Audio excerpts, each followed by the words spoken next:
ad-dulmu salah satu, kedoliman itu ada tiga. Yang pertama adalah ad-dulmu la yaghfiruhullahu ta'ala, kedoliman yang tidak diampuni oleh Allah.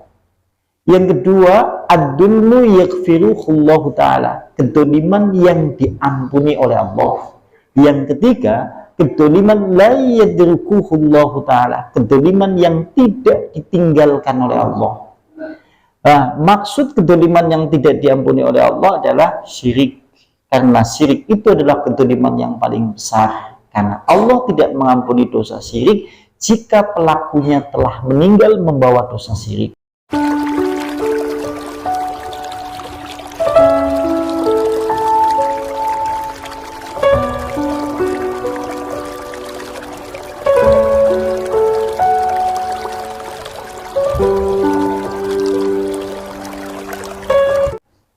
Wala yazalu al-'abdu yu'anni at-ta'atha wa yu'addifuha wa yuhibbuha wa yu'athiruha hatta yursilullahu subhanahu wa ta'ala birahmatihi alaihi al-malaikata tu'azziruhu ilaiha azza. Tidak henti-hentinya seorang hamba tidak henti-hentinya jika hamba terus-menerus berbuat ketaatan. Jika hamba terus-menerus berbuat ketaatan dan dia melazimkan ketaatan itu, dan dia juga senantiasa mengutamakan ketaatan itu. Kalau Anda sudah istiqomah, sudah senantiasa berbuat kebaikan, sudah senantiasa berjalan di dalam titian jalan yang memang diridhai oleh Allah, jalan yang membawa menuju surga. Jika Anda sudah istiqomah terbiasa seperti itu, nanti Allah Subhanahu wa ta'ala akan mengirimkan rahmatnya dan juga mengirimkan malaikat-malaikatnya yang akan menyentuhnya, memeluknya dengan sesentuhan yang betul-betul akan mengajak, mendorong untuk senantiasa berbuat kebaikan, baik tatkala dia tidur, baik tatkala kemudian dia berdiri, baik tatkala kemudian dia duduk. Nek dewek sudah terbiasa melakukan kebaikan secara kontinu, terus menerus, Allah nanti akan mengirimkan malaikat, mengirimkan rahmat, sehingga dengan rahmat dan malaikat itu maka akan didorong kita semuanya, tatkala duduk, tatkala berbaring, tatkala kemudian berdiri, dia akan didorong untuk senantiasa berbuat kebaikan, akan kemudian senantiasa dipujuk untuk senantiasa istiqomah di dalam kebaikan. Maka Anda termasuk orang yang mendapatkan rahmat dari Allah dari hasil perbuatan kebaikan adalah ketika malaikat-malaikat, ketika di dalam jiwa panjenengan semuanya, ketika di dalam hati-hati kita semuanya sudah lahir banyaknya, yaitu benih-benih dari kebaikan, setelah kebaikan yang pertama, kedua, ketiga, keempat, dan seterusnya. Tanda panjenengan mendapatkan rahmat dari perbuatan baik. Akan tetapi wala yazalu yu'allifu al-ma'asi wa yuhibbuha wa yu'assiruha hatta yursilullahu alaihi asyayatina fatu'azihu ilaiha azza. Maka tidak henti-hentinya apabila orang yang ahli maksiat, ahli berdosa, dia senantiasa berbuat dosa, cinta kepada perbuatan dosa, mengutamakan perbuatan dosa dari perbuatan kebaikan, lebih dominan jiwanya terliputi oleh segala perbuatan maksiat, maka Allah Subhanahu wa ta'ala akan mengirimkan setan. Akan kemudian setan itu berusaha menyentuhnya, dan setan itu akan menjadi bala tentaranya, dan nanti kemudian setan itu akan membujuknya, akan mendorongnya agar dia senantiasa di dalam istiqomah perbuatan keburukan, senantiasa terus menerus sampai kemudian dia meninggal tanpa membawa iman. Naudzubillah summa naudzubillah. Maka yang pertama, jika malaikat itu menjadi kemudian penolong-penolong, Allah menurunkan rahmat, maka malaikat-malaikat itu menjadi penolong-penolong bagi orang beriman. Dan kemudian yang kedua, kondisinya bagi ahli maksiat, setan-setan itulah yang nanti akan menjadi pendorong, penolong-penolong untuk membantu mereka semuanya untuk melakukan maksiat. Berarti maksiat mengumpulkan maksiat, itu selesai. Sekarang kemudian ganti poin yang berikutnya. Mungkin sebelum kita lanjut ke poin berikutnya, ada yang mau ditanyakan terkait masalah ini? Kalau tidak, silakan monggo. Gimana Pak Kasih? Dari makalah yang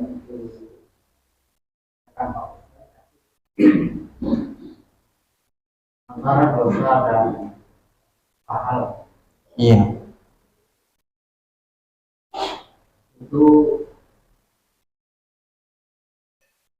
berkaitan atau berhubungan erat dengan perbuatan langsung maupun perbuatan langsung, baik itu keburukan ataupun kebaikan.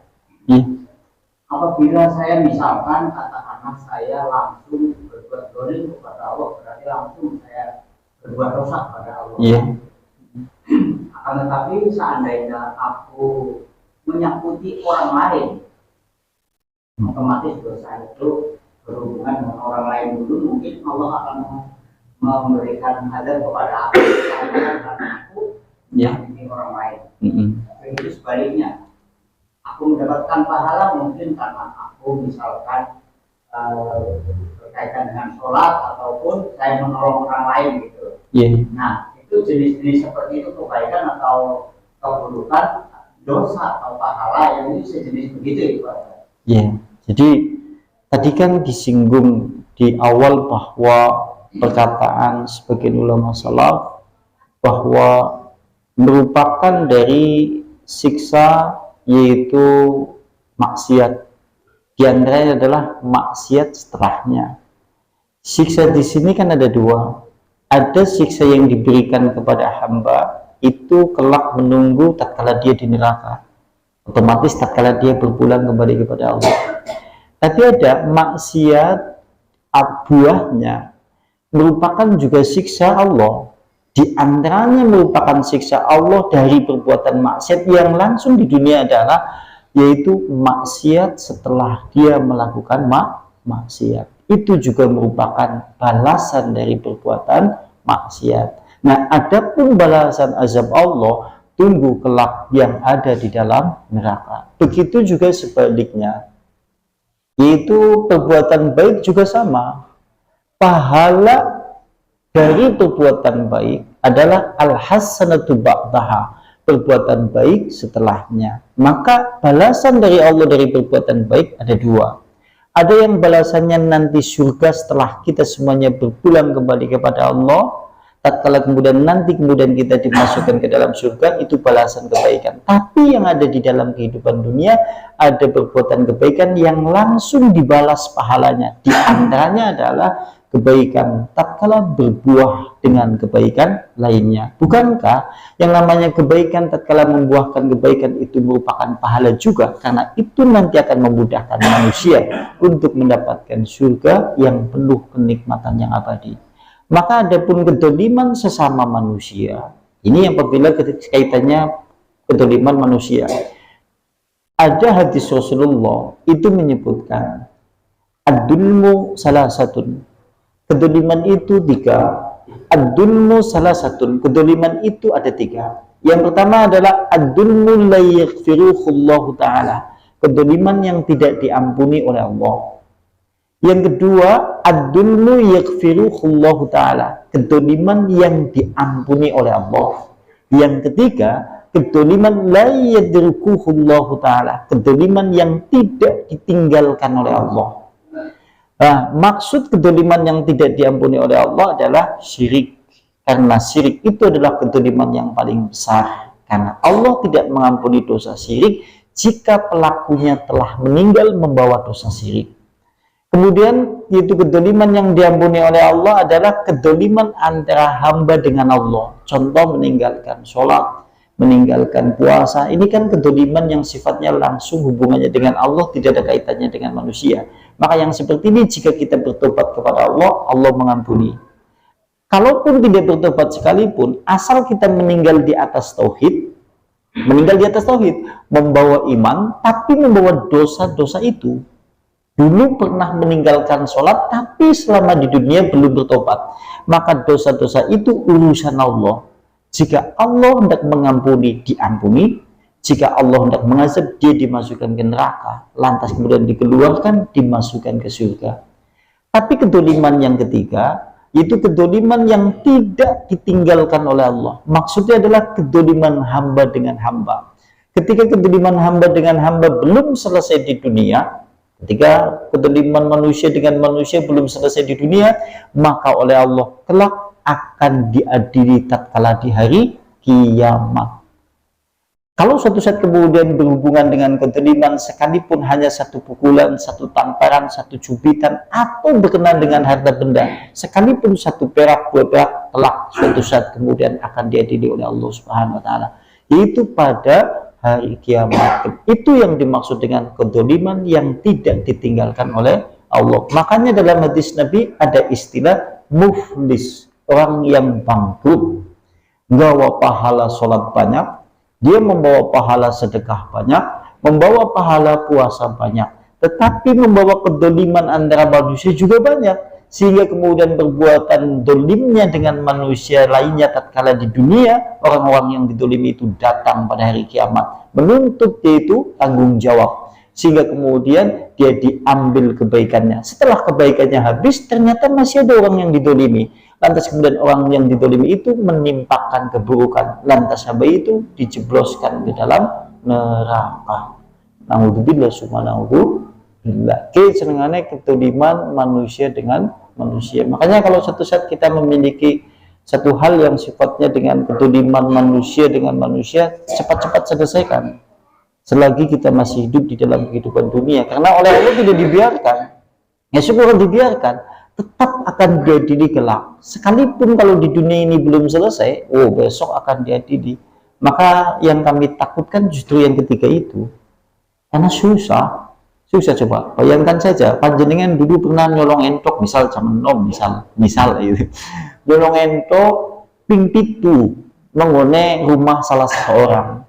Panjenengan saya kemudian bertobatnya supaya besok dia tidak menuntut, dan Allah kemudian memaafkan kita dengan dia selesai, kita akan datang ke rumahnya. Nyuwun sewu Pak, kedatangan saya pertama kali yaitu ingin menyampaikan satu hal yang menurut hemat kami kali ini adalah sesuatu yang penting. Gandeng kula niki sampun ngaji dan saya itu bertobat kepada Allah. Dulu saya pernah menangkap yaitu basur Anda sejumlah 7 ekor sehitungan saya. Silakan panjenengan maafkan saya sekalipun saya harus mengganti dengan uang. Kalau seandainya kemudian 1 ekor itu dihitung dengan 200.000, 150, ya sudah kalikan saja. Yang pasti supaya ini selesai di dunia. Kalau kemudian orang itu, ya sudahlah, saya sudah maafkan kok. Wis sing biyen, sing wis ya wis, sing penting aja dibideni. Ora usah duite wis wong anu sing biyen-biyen. Oh, masyaallah. Oh. Sampai entuk sampai diterima. Iya kan? Aduh, wah. Nek orang dibengkolang malah. Itu seperti itu diantaranya.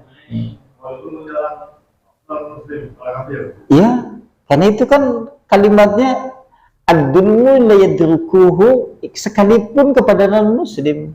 Karena dosa kan tidak meliputi kepada muslim atau tidak muslim. Karena ini kaitannya dengan dosa. Sehingga dosa yang sifatnya kedoliman sekalipun dengan non-muslim ya sama seperti itu. Cuma kalau seandainya kemudian kepada non-muslim, sekalipun nanti kemudian dia menuntut di hari kiamat, mengambil kebaikan kita, tetap saja dia tidak memasukkan dia menuju surga. Itu seperti itu, bedanya kayak gitu dok. Cuma ya sama ya. Nah kalau sudah meninggal turun ke ahli waris. Angin kan? Nah, kalau sudah meninggal semuanya, artinya ahli waris sudah tidak ada. Orangnya juga sudah tidak ada, entah kemana dia. Ahli waris juga sudah tidak ada. Panjenengan kira-kira kan kalau seandainya itu berkaitan dengan masalah harta, kira-kira kan sejumlahnya. Kemudian panjenengan berikan harta benda itu kepada orang yang membutuhkan, si fakir, si miskin, atau yang lain-lain, dengan bertujuan untuk bertobat kepada Allah, membalas. Untuk yaitu membalas kedoliman diriku dulu pernah seperti ini seperti itu kepada orang itu dengan jumlah nominal sekian. Itu gue Kene wisuran anak kabeh. Dia seperti itu. Ya, diniatkan saja. Allah Maha mengetahui. Allah Maha mengetahui isi hati manusia dan tujuan manusia. Sekalipun kita tidak menyebut namanya, Allah lebih mengetahui apa yang kemudian kita tidak ketahui. Dia seperti itu. Nang risalah tobat seperti itu. Kalau ini tidak selesai, besok sampai ditekani. Nah, hari kiamat karena tidak ada yang tersembunyi.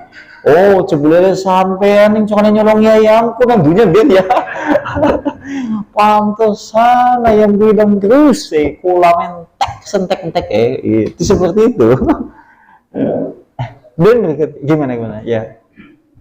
Kezaliman yang antara manusia dengan manusia, contohnya barang atau mengkritik atau memukul atau itu mungkin bisa dikendalikan dikendalikan kepada seseorang itu dengan orang itu. Nah, bagaimana kalau dosa kezaliman dengan melihat, baik itu kezaliman melihat datang dari dia sendiri atau mungkin sengaja karena mereka juga tidak melihat. Nah, itu bagaimana itu?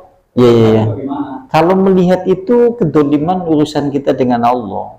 Iya, karena tidak ada kaitannya dengan hamba. Hamba itu hanya dihukumi kalau suatu saat, misal contoh kita suatu saat melihat perempuan di pasar, mungkin dia menggunakan tank top, katok pendek, dewek kemudian mendedik terus, ini salah gitu deh. Nanti nampak jangan kangkung, kalau dagang kangkung ditabrak. Nah, kalau yang seperti ini kedoliman hamba dengan Allah, karena kan ini larangan khusus. Nah, adapun dia kenapa sampai dilihat, itu juga dia mendapatkan perbuatan dolim juga karena tidak menutup aurat.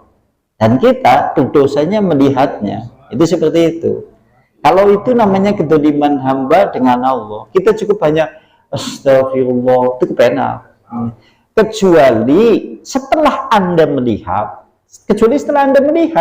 lantas panjenengan kemudian memegang. Lah inilah panjenengan harus meminta halal. Nyun sewu Mbak, panjenengan kelingan kelawan kula napa boten? Ayo kalian benang pasar kewarasan nanya untuk deleng ngapain sampai ngasih wedi akhirnya aku tak mek siki yang jaluk halal ngerti nikahi aduh ketika iku ya Mbak, maksudnya jadi pangapura sampai syukuran untuk. Nah, kalau yang seperti itulah sudah hubungannya dengan manusia karena nyenggol selama melihat kepada Allah. Jadi seperti itu. Makanya yang namanya pandangan pertama itu rezeki, pandangan yang kedua adalah dosa. Satu saat yang melaku orang sengaja dalam mengadus nang sumur atau mungkin dikali rezeki naik pandangan, tapi nek wis nganti melengos terus nengok maning ya sama. Tapi dengan ya jangan seperti ini. Oh iya ya, pandangan pertama kan pandangan yang kedua dosa, mulanya mentelang terus menaja melengos pandangan. Ya ini ya sudah, kalau kayak gitu terhitungnya kalau sudah sampai meningkat ke syahwat, berdosanya seperti itu. Jadi seperti itu kalau berhubungan dengan masalah melihat ya.